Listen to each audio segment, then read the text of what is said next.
Why do you need FEHB and Medicare Part B in retirement? Well, if you ever wonder the answer to that question, stay tuned for this FERS Federal Fact Check. Hi, I'm Micah Shilanski, and I get a lot of questions from federal employees just like you, asking really important things like health insurance into retirement and Medicare into retirement. What do you do? So let me talk about advice that I give to a lot of my clients. Now, everyone's going to be a little different. Everyone's going to be a little unique. So this is really going to be, depends on your personal situation, but I'm going to give you a couple tidbits that you need to think about. And this all comes from a question from Swati. Swati writes in and says, I have FEHB, Blue Cross Blue Shield basic plan, and I've decided on Medicare Part B. As I file my taxes married filing separate, my concern is IRMAA.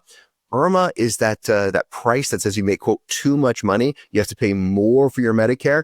I don't know about you. I've never seen too much money, but apparently the government has defined this for us. All right. So if you make too much money, his Part B premium is going to go up.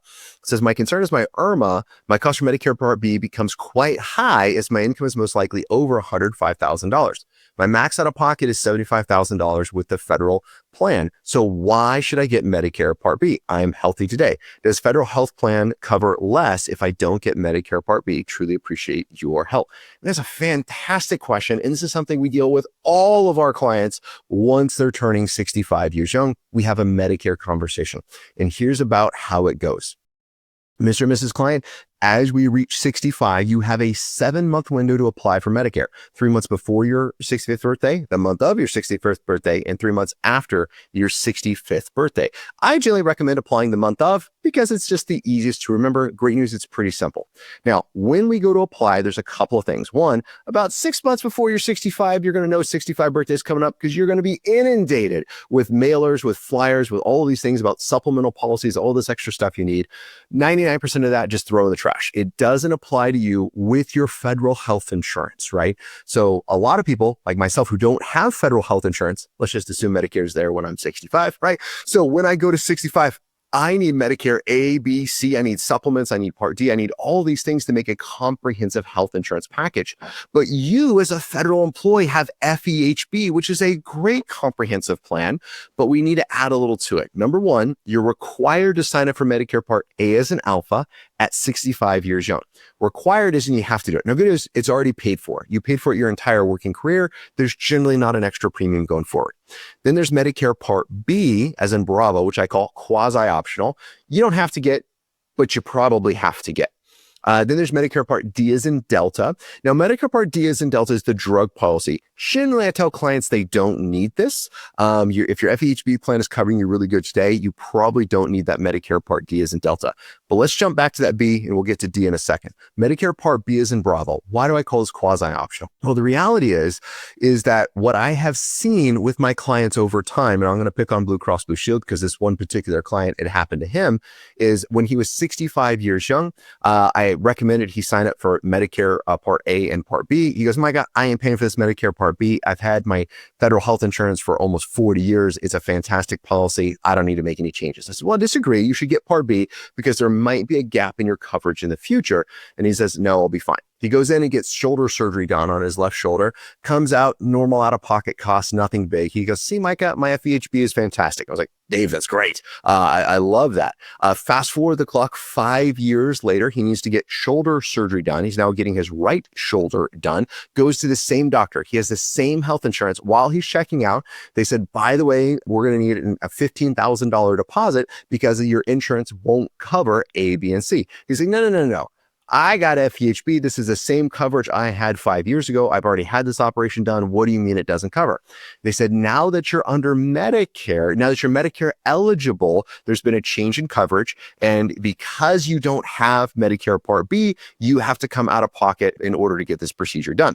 Now, that's just his particular case. You can jump online. There's a lot of these cases out there and you can see that. So he calls me up and is like, Micah, what do I do? And I said, well, let's look at applying for Medicare Part B or economy out of pocket.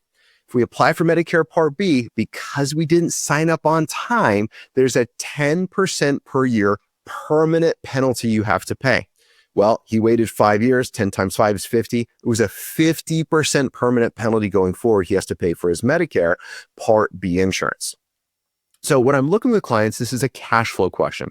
You know what? If you got plenty of money, if your retirement's in the bag, you got tons of extra money, and you're like, hey, if a catastrophic things happen, I'm fine coming out of pocket 15, 20,000 bucks and just paying for it because I don't want to deal with the hassle of Medicare. Well, then that's a solution, right? You can absolutely do that. If you're not in that financial position, this is why insurance is there. Your situation, of course, everyone's going to be different, right? But I'm probably going to suggest you take a heavy look at Medicare Part B as in Bravo, and you get that in place. Now, to your point, Swati, some of these things that come up, IRMAA is a big thing. Depending on what your income is, and you don't have that in your question, depending on what your income is and how much your IRMAA is, maybe it doesn't make sense to get Medicare Part B because you're going to pay that same, extra premium anyways. You might as well not have to deal with the Medicare hassle. You're going to have to weigh that out. So that's B as in Bravo. Let's talk about D as in Delta. D is the drug plan. Blue Cross has a couple years ago, they automatically enrolled everybody in Medicare Part D. They didn't tell anyone about it. That was a no-no. I'm sure they put it in some publication somewhere that nobody saw. But it was a big shock to my clients January, February when they got notice that they were in Medicare Part D, and they got a bigger shock when they had to start paying for it because Medicare Part D is only free if your income's below a certain threshold. If it's above that threshold, which is around 105,000 for individuals, it's about 218,000 for married couples, somewhere in that neighborhood. You have to start paying for Medicare Part D as in drugs. So then we had to go back and cancel that policy. This last year in 2025, Blue Cross did come out and say they're automatically enrolling everyone again in Medicare Part D as in Delta. If you don't want that, you have to unroll. So what is Blue Cross saying? They're saying, hey, if someone else can pay for this bill, I want them to pay for the bill and not me pay for the bill. And that's every insurance company comes out and says it, right? That's why they're trying to get this out there. Right now, your FEHB coverage is a Medicare approved plan. So what does that mean? You don't have to do Medicare Part D as in Delta. Please note this is different than B as in Bravo, right? Medicare Part B as in Bravo is different. Drug plan is also different. You don't need Medicare Part D. If you don't get it right now, you're in a Medicare, if you're an FEHB, you're a Medicare approved drug plan. What does that mean? That means in the future, if you want Medicare Part D, you can enroll in it and there's going to be no penalty because the current prescription drug program you have with Blue Cross Blue Shield FEHB is a Medicare approved plan. So that's fantastic. So in the future, you could go back and apply for that without any penalty. So I look at my clients with Medicare Part D and say, well, is Blue Cross covering all your drugs and your prescription costs today? Then fantastic. Well, then let's not sign up for Medicare Part D as in drugs. If they're not, maybe we look at D as in drugs. Now, why is that different than B as in Bravo? Because the penalty is waived because you're in a prescription approved plan. That's the huge difference here in B as in Bravo and D as in Delta. They look very similar, but there's a big nuance in there. The penalty can be waived if you're in a Medicare approved drug plan. With FEHB Blue Cross Blue Shield, it is. So that's a huge difference in those two options. So I know it's a lot of information that's out there. Really look at that. Look at your benefits. Look at the potential cost out of pocket. Make your own individual determination. What makes the most sense for you in your normal financial situation? If you need help looking at that, then pick up the phone, give us a call. We work with federal employees just like you preparing for their retirement. Till next time, happy planning. The content in Plan Your Federal Retirement is for general informational purposes only and should not be considered individualized advice. Investing involves risk, including possible loss of principal, and past performance does not guarantee future results. Guests are not affiliated with CWM LLC Investment Advisory Services offered through CWM LLC, an SEC-registered investment advisor. Plan Your Federal Retirement is not affiliated with the federal government.